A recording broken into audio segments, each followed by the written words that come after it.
Can you please call roll? Vice Mayor Payne. Councilmember Hewer. Here. Councilmember Campion. Councilmember Powers. Mayor Cruz. Present. Would you all please, for the sample flag ceremony?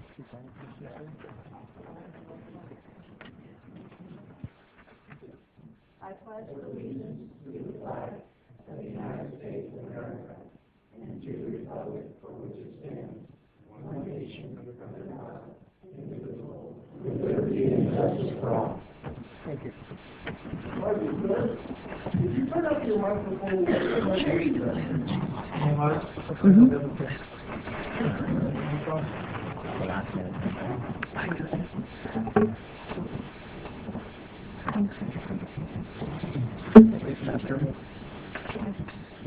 Still dead. Mine. Hers is. No.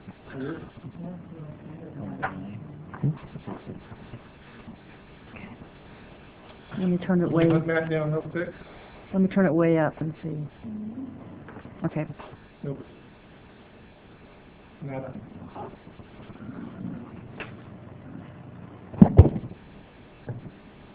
Is yours working?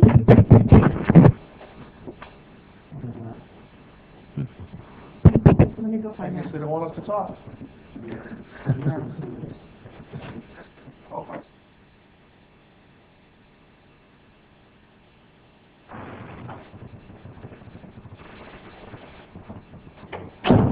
I don't know why Nope, it's not working. dead. Circuit.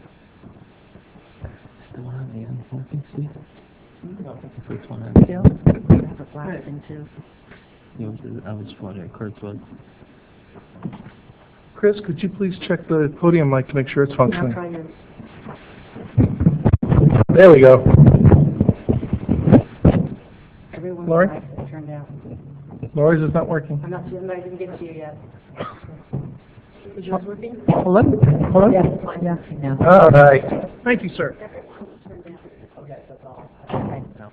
And, well, not quite. Now that we've had our technical glitch You have done and over with.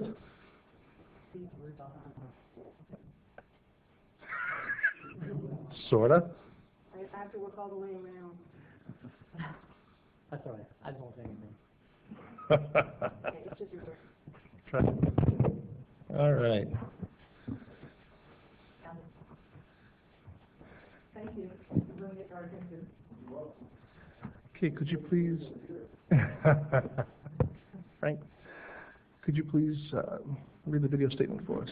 This meeting of the Galt City Council will be cablecast on Metro Cable 14, the local government affairs channel, on Comcast, Consolidated Communications, and AT&T Uverse.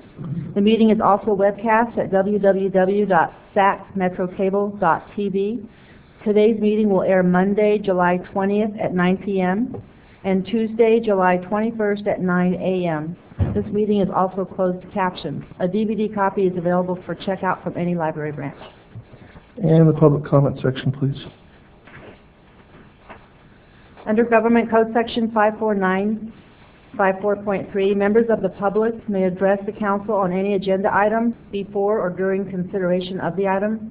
Speakers should restrict their comments to a maximum of 5 minutes. Please fill out a speaker sheet located on the table inside the entrances to the council chambers and forward the completed speaker sheet to the city clerk. All right, and as of now, I have no speaker sheets. We'll go straight to departmental. Review and discussion of the Eastview annexation and specific plan project. Mr. Stewart. Thank you. Good evening, Mr. Mayor, members of the council, planning commission. The purpose of this evening's meeting is twofold. Originally, it was set up as an informative workshop for City Council, hoping that the presentation will get going here shortly.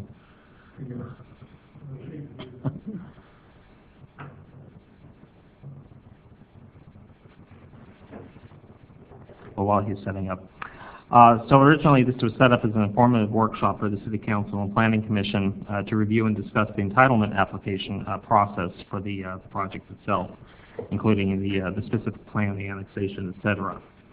However, since we have released the draft environmental impact report for the 45-day public review period starting on July 8th, This can also be an opportunity to receive comments from decision makers and the public on the draft environmental impact report. If there are comments on the EIR itself this evening, staff, Cindy Ganos, has some forms that can be filled out and just save as such as well so that she knows what she would be responding to with regard to the environmental impact report. Okay, next slide please, Chris. Thank you. All right, so we have several entitlements and approvals that will be requested. We have a general plan amendment, and that would be for reconfiguration of some of the land uses out there, which would be consistent with the specific plan that's being proposed. We have the specific plan itself and the rezoning that comes with it, and that will define your development standards, design guidelines, infrastructure, and phasing of the project. There is the EIR, which I've already mentioned here previously. There would be two tentative maps. There would be what we call the large map, the large lot map, which would break the project area up into villages, and then the small lot map would detail the villages themselves, the specific lot sizes, etc. There would be a development agreement and financing plan associated with this. And finally, because this is within the city's sphere of influence, but not within the city limits itself, the project area does need to be annexed in, and there'd be a tax share agreement with the county. Next slide, please. So the progress to date, we received a formal application back in January of 2014. Since that time, staff has reviewed several drafts of the specific plan document. You now have the final draft version of it. We've also met with LAFCO to discuss the project. We have held an open house for non-participating property, the properties, which would be the property owners and or the tenants out on the properties there. That was back in May 7th. And as reported at the time, that was a fairly successful meeting. It looked like we had most of the attendees on board with the project. The draft environmental impact report, like I said, was released back on July 8th. The 45-day public review period ends on August 21st at the end of the day. Work is currently underway on the financial documents and the development agreement. The tentative maps are under review, and we expect to have comments back to the applicant within the next week or so. And then here we are this evening with the Joint Planning Commission and City Council workshop. Next slide, please. So upcoming, like I said, the EIR process will end on August 21st. Staff will respond to comments and finalize the EIR, make a final environmental impact report. The applicant will finalize the remainder of the application documents, such as the maps, the development agreement, etc. We anticipate going to the Planning Commission in September at the earliest, and then City Council following shortly thereafter, most likely in October. Afterwards, then we would have the LAFCO hearings for the actual formal application. Okay. LAFCO is the local agency formation commission. They are associated with the Sacramento County, and they govern annexations. At this point, I'm going to go ahead and turn over the presentation and the actual description of the project to Sam Beltry and his team. Sam, if you'd like to come up to the podium, we've got a pointer over there for you. And Sam is our project applicant, and so Sam, go ahead and turn it over to you at this point. Sam Beltry with Sun Cow, Liberty Ranch. We've been around 2 or 3 years. First of all, thanks staff for working with us to get the draft EIR out. As you all know, it's a big milestone. I also want to thank Mr. Mayor, the council members, and commissioners, staff, and anyone else in the audience who came out on a summer day for a special session for this. I really do appreciate it because we obviously are very anxious to get going. Thank you very much for coming. I wanted to mention that it appears that both the staff and the developer are reasonably comfortable with the design. That's how we got the draft EIR out. So we're looking forward to the comments. We'll refine the comments, we'll refine the documents, and then hopefully get it to your decision maker, whether it's the Planning Commission or the City Council at the end of this year. We are so anxious that We've hired Tom in the office here, in our office, to build the project for us. So to the extent that we're being a little presumptive, I apologize, but we do really want to move forward. Tim Denham with Wood Rogers is going to present the plan. And the whole purpose tonight was merely to reacquaint you with the project because it's been several months since you've seen it. It hasn't changed much, but it'll help us when we come back for real meaningful discussions with you all for decisions. But before I ask Tim to come up here and do the quick presentation, I wanted to mention some of the developers' objectives in a project like this. We have really about 3 objectives. One is that we have somewhat of an interesting design because we have to make it interesting enough that we draw people here. The second thing is that we have to have enough variety in the housing type that we keep the people here. Because it's important that you have entry-level housing, you have move-up housing, you have move-down housing. That keeps, in many respects, the master plan community. Sometimes people don't move out of the community through their lifespan, and I think Galt would like to retain residents also, so that's part of it. And then lastly, it's price point. And as a developer being in this area, we have to keep our costs down so that we are about 10% less than Elk Grove in our pricing. That's kind of a magical number that people will drive 8 miles further south. It's notions like that. So I just wanted you to understand that there is some other objectives than let's read in a plan that talks about all these superfluous things in some respects. And I'll turn it over to Tim and let him give you a very brief presentation of what it looks like now, and then I'll come back and conclude with a few remarks. Thank you.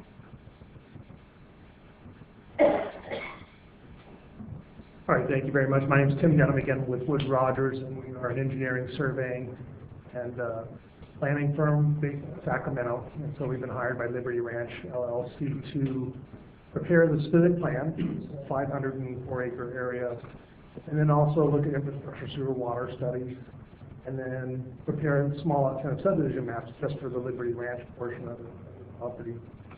And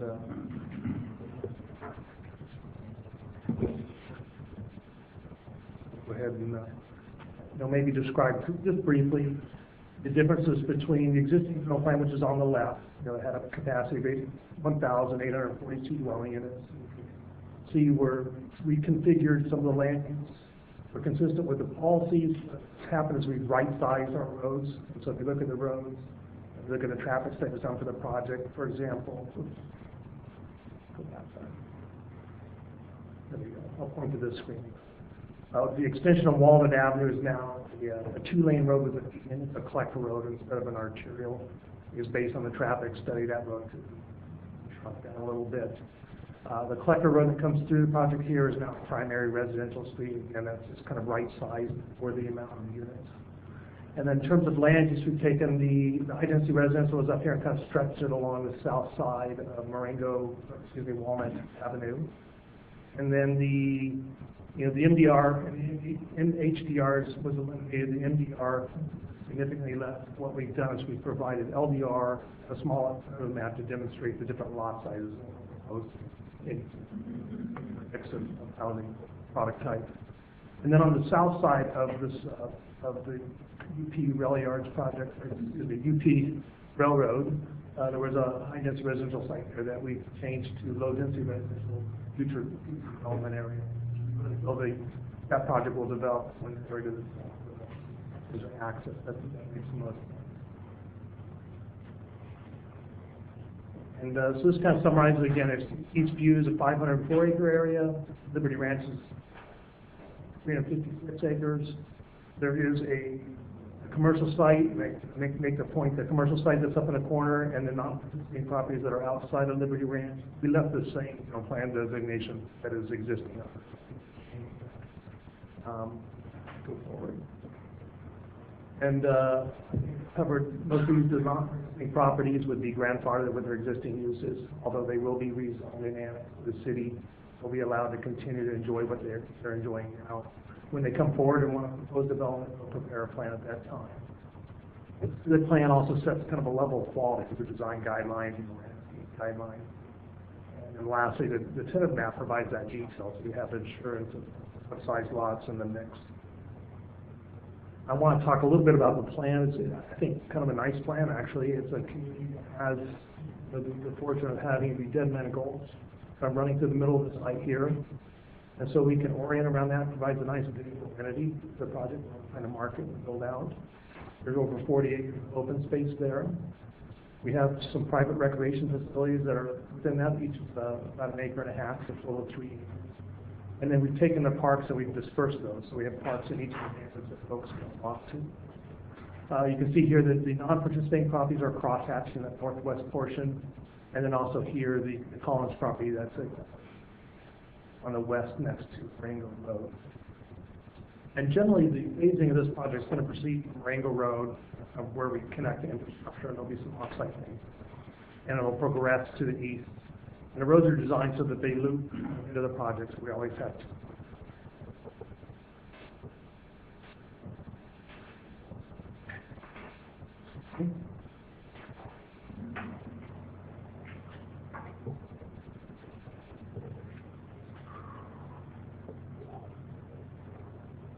I just covered all that. I'll go to this slide and maybe point out a few things that are nice features of the plan, and that we looked very carefully and kind of considered internal circulation. We have a central pedestrian parkway that links from neighborhood to neighborhood, or from park to park to park through the plan. And so children that live in this project, and if you have a safe route on a local residential street to get to the school site. But then we also looked at, how this project would phase and loop and have streets that connect up to this open space corridor, which is a feature in the plan. You want folks to be able to get to that, have eyes on that, and enjoy it. So it's important to have that kind of dispersed parks program, but also connections to the open space. The Dead Man Gulch is kind of a key element of the plan, and I'll kind of go into a little bit about the different pieces of it. Pretty much covered this. Liberty Ranch is 1,393 units of the total, of which 250 are the multifamily units or apartment HDR units along Rango, and then the 1,143 LDR units are south of.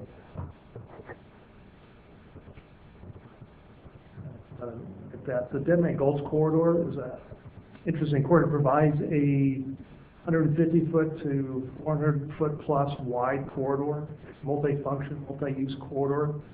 It is regraded so that it solves some of the floodplain issues within the site.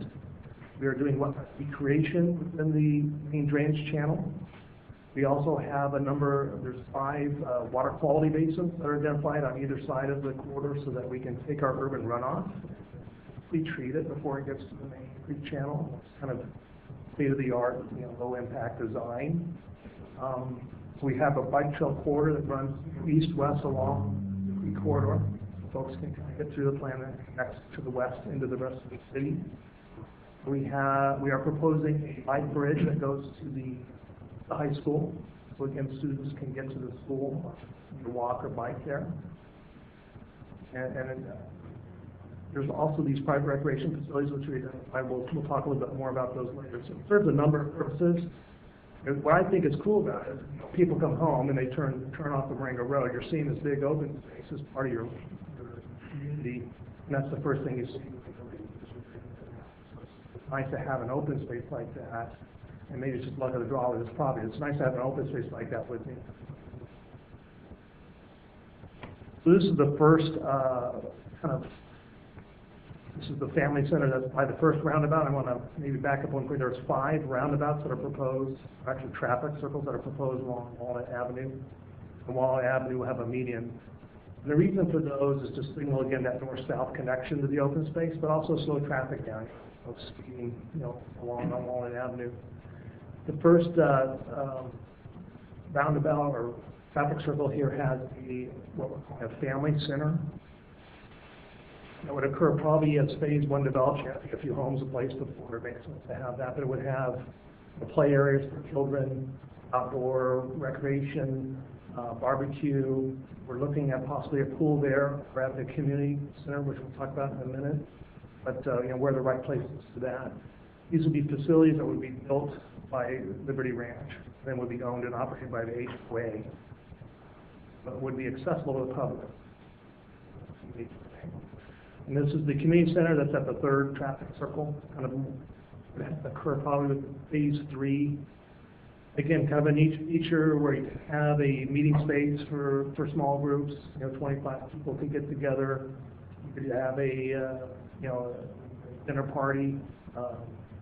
There'd be maybe a demonstration cooking classes and things like that could be offered here. We've talked about having a security office there, either for the city police or for security for the site, possibly a sales office. Could be vegetable gardens. It might be a good place for a farmer's market. And this is back to that idea that we have this green kind of dash line here through the middle represents this central pedestrian parkway that connects again from neighborhood and park to park and gets folks to the elementary school.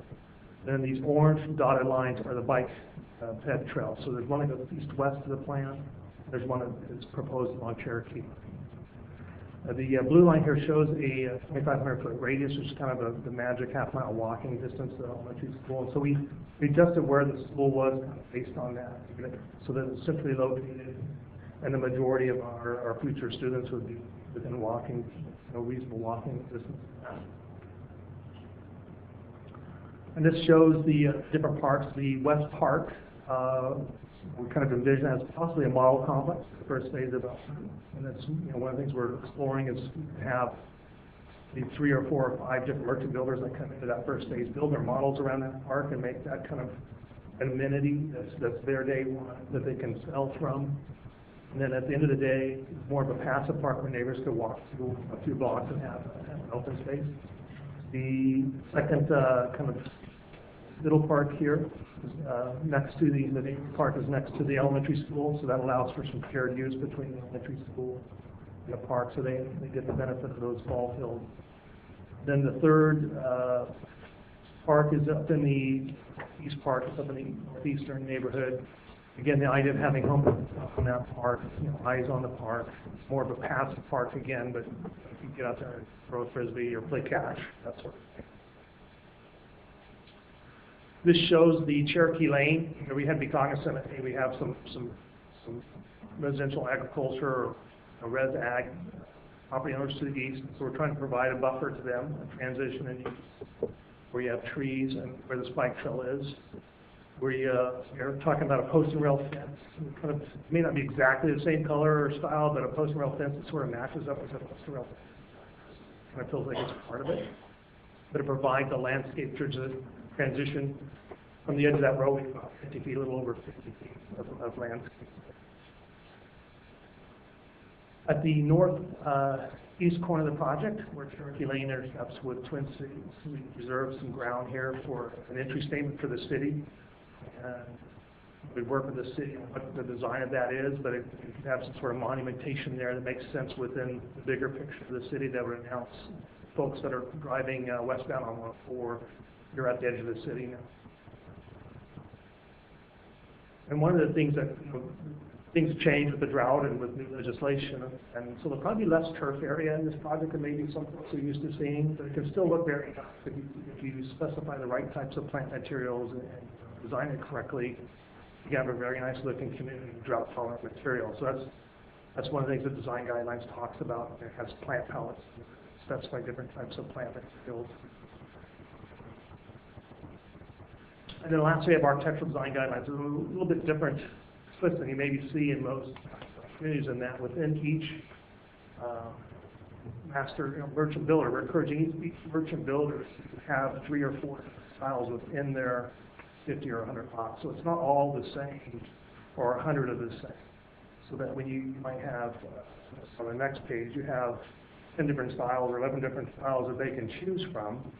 And so their block of lots, their little village of lots might have 3 different styles of different elevation treatments. So that when you drive down the street, it's just not all the same. Spanish, or what have you. It's a nice, diverse mix. We're trying to play off of the ranch, modern ranch theme, some of these styles of architecture that are defined in the specific plan. I think it'll provide a really pleasing mix of housing versus all this. It's a really cool aspect. I'll turn over to Sam, and if you can provide some wrap-up comments.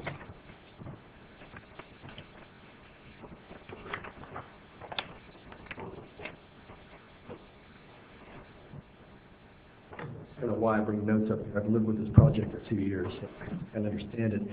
But with all due respect to every individual who may comment on this plan and their specific concerns, for the next 30 to 45 days, we're probably going to be focused on some of the very serious discussions. We've re-engaged with the school districts to see what can be done there. We're in negotiations with the city on the development agreement. We have a tax sharing agreement that is necessary to be negotiated with the county when we do the annexation. Those are some very serious conversations. We're hoping that during this public comment period and in the time period leading up to the final EIR's publication that we'll resolve them. We're optimistic that we are, but they are difficult. Some circumstances have arisen since we started the project, and it's kind of changed a little bit. But we may not all be happy, but we'll do the best we can to make everybody a little bit happy. And we're not necessarily going to be, as a developer, happy either, but we'll work something out. But I just want you to know that in the next 30 to 60 days, those are the types of financial discussions that will be underway as part of this entitlement project. There are some other things that we're also doing. As I said, Art Conbors, he is gearing up to build the project. And so he's beginning to analyze the aspects of grading, infrastructure installation, and so forth.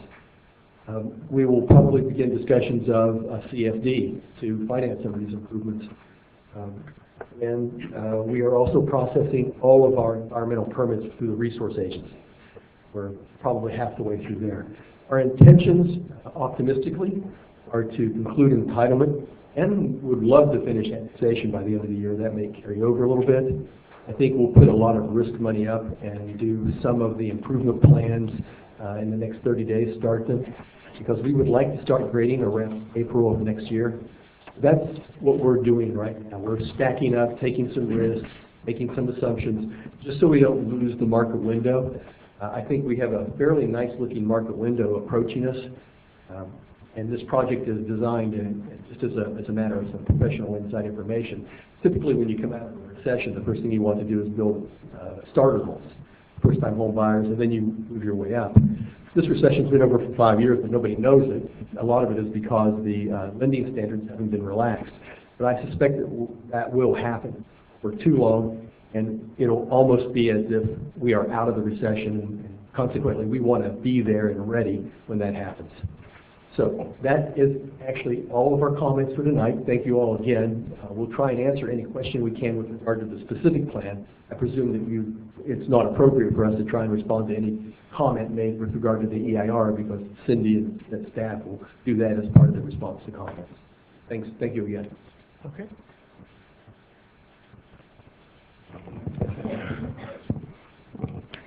Okay, and with that, go ahead and conclude our presentation and open it up for any questions or comments from Planning Commission or Council at this point. All right, we'll start off with Planning Commission. Any comments? Questions? It's a great project. I'm looking forward to it.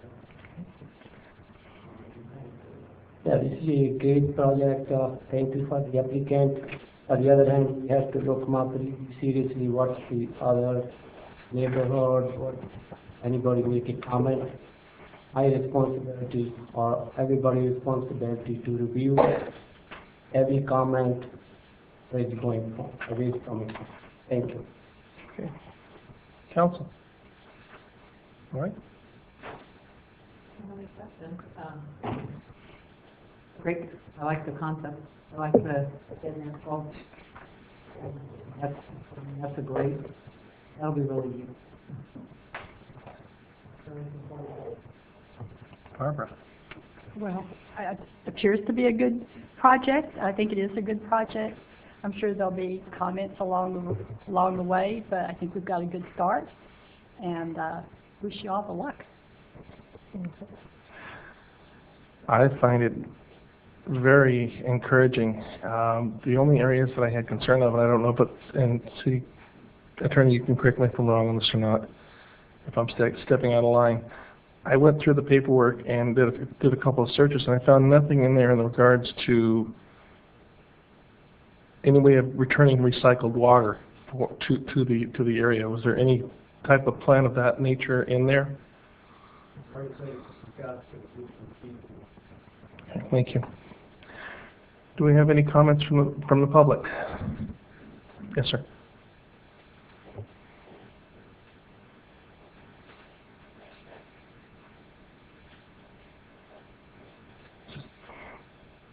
Ron Nizer, I live on Waldo Road, right north of Twin Cities Road, and straight north of the Greenville High School. First question, it's hard to hear, and I've never seen any of this in the newspaper, and I don't have a package. Are they going to widen the roads, like Twin Cities Road, and number one down below, Greenville and Cherokee? They're going to widen roads here. You're talking about 3,600, roughly, new drivers.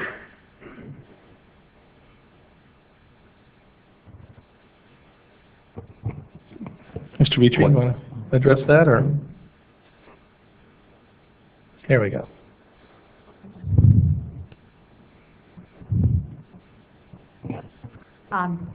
Basically, what they will be doing is they will be doing their frontage improvements on Twin Cities and also Marengo. Additionally, there's some intersection improvements they're required to do, for instance, like at Twin Cities and Marengo. They'll also be doing, when they get to their frontage improvements on Cherokee. In addition, every time they pull a building permit, they have to pay a building fee. Part of that building fee is a traffic impact fee that goes to improvements such as road widenings, extensions, for instance, like the Twin Cities roundabouts, the Central Galt interchange.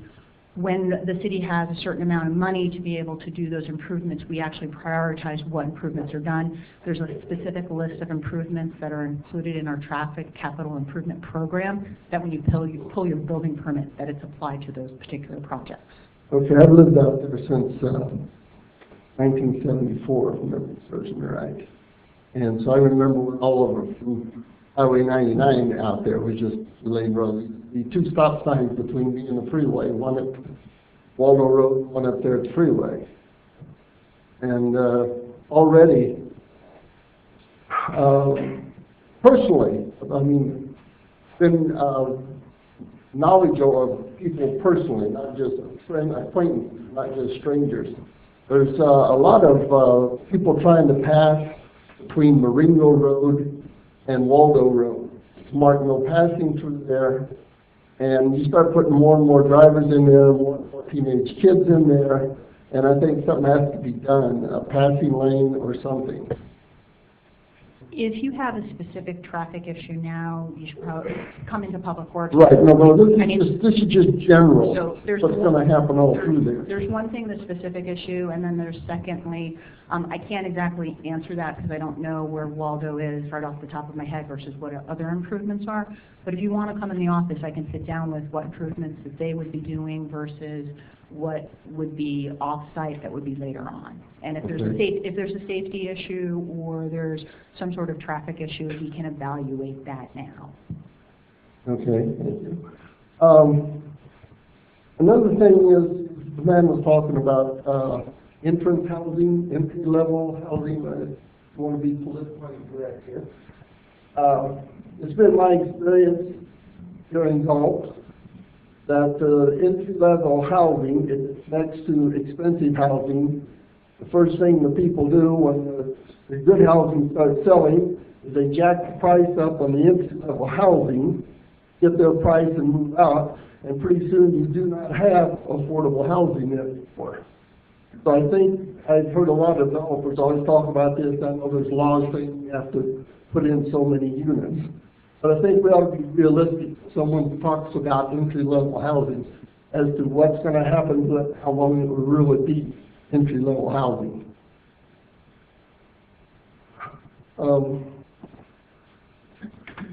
The man was talking a few minutes ago about relaxed lending standards. I think we all saw in 2005 up to 2008 what happens when you have relaxed lending standards. I'm talking about the housing bubble. And I've only been a landlord since about 1976, and I've worked with a guy who's rehab housing and now invest in mortgages for about 10 years. So I'm not an expert, I'm not a realtor, but I've seen what goes on in a lot of places. Sir, I'll have to ask you to wrap it up, please. Okay, I thought we had 5 minutes, okay. Basically, it's going to go through, everybody knows it's going to go through. But I think it would help us people who have been there a lot longer if some of these other things that were considered. I mean, I've heard presentations like this through Galt, and look how much of Galt is built up out that way, and the different levels of housing and everything. And very, very seldom, except the most really expensive housing, does the actual product resemble what was presented. Thank you. Thank you, sir.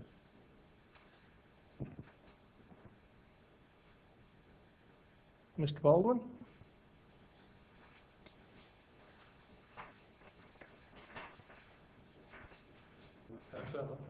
Al Baldwin, a concerned citizen of Galt, wonderful city of character, and this excites me. I'll tell you, this is amazing.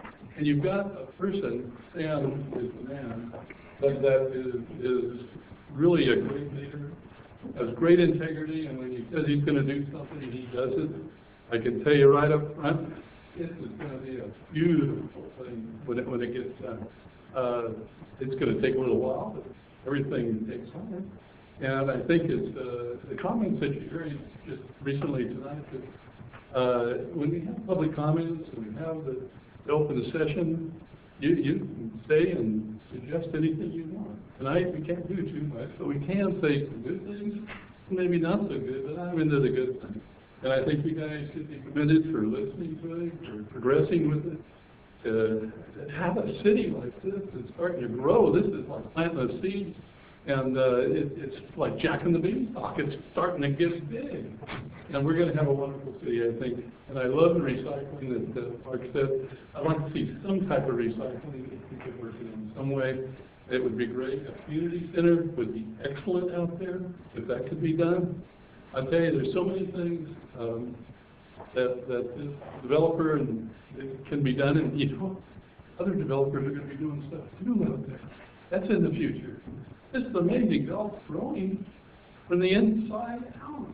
And just, oh man, this is really cool. So thank you for all participating in it, and I'm looking forward to this whole development here. I think it's going to be great. We're going to have a new school probably over there. We even have the superintendent of the elementary schools that are over there. Things are so positive right now. It's just unbelievable. Thank you. Thank you, Al. Do we have anyone else from the public who would like to speak?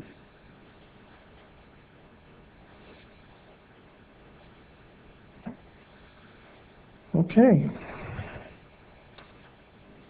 At this point, it's saying we provide staff with input on the Eastview annexation and specific plan project.